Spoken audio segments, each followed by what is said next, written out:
నీలబోను సత్యం గారు రాధాకృష్ణ తప్పెటగుళ్ళ కళా బృందం పేరుతోటి సుమారుగా 35 సంవత్సరాలుగా ఈ కళా ప్రాచుర్యం కోసం ప్రదర్శనలు ఇస్తూ ఉన్నారు.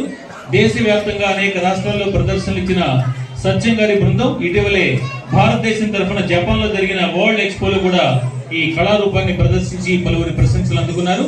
వీరి ప్రతిభకు గుర్తింపుగా సత్యం గారిని వివిధ సాంస్కృతిక సంస్థలు శిల్ప అవార్డుతో, నృత్య కళారత్న, జానపద కళా ప్రవీణ వంటి బిరుదులతో మరియు గిడుగు తెలుగు భాష పురస్కారంతో సత్కరించాయి. ఈ కళారూపంతో ఆహుతులందరినీ అలరించడం కోసం నీలబోను సత్యం గారు మరియు వారి బృందం వారిని మీ అందరి హర్షధ్వానాల మధ్య వేదిక మీదకి ఆహ్వానిస్తున్నారు.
ఒక్కసారి జడివాన కురిసి వెలిస్తే ఎలా ఉంటుందో అలా ఉంది వీళ్ళ